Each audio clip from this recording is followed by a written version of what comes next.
मतदान यंत्रासमोर गेल्यानंतर तुला महाराष्ट्राच्या मिठाला जागावं लागेल. यावेळेसचं मतदान तुला मराठी म्हणूनच करावं लागेल.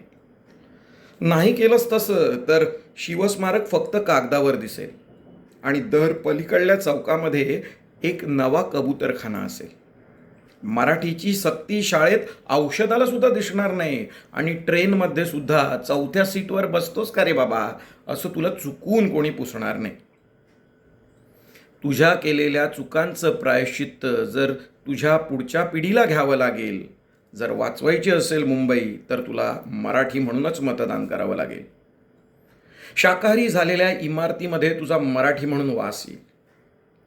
दारावर लाथ मारून एखादा परप्रांतीय तुला बिनधास्त त्रास देईल.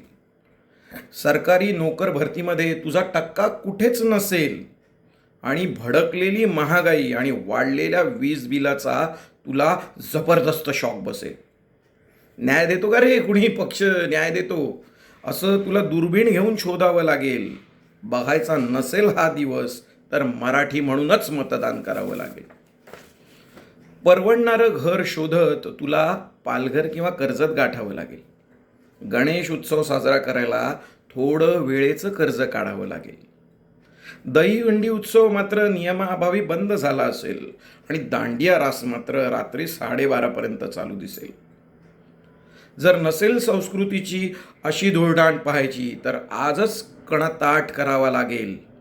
वाचवायची असेल मुंबई तर तुला मराठी म्हणूनच मतदान करावं लागेल. ते सर्व एक समुदाय संप्रदाय म्हणून मत टाकणार आहेत. 107 हुतात्म्यांची मुंबई सर्व भाषिकांची म्हणून लाटणार आहेत. तुझ्या अस्मितेचं थडगं करून ते या महाराष्ट्राच्याच मातीत गाडणार आहेत.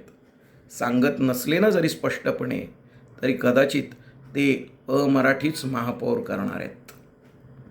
असं झालं कसं असं डोक्याला हात लावून बसायचं नसेल तर लक्षात ठेव, वाचवायची असेल मुंबई तर तुला मराठी म्हणूनच मतदान करावं लागेल. मराठीसाठी केअर करा, महाराष्ट्रवासी म्हणून शेअर करा. धन्यवाद.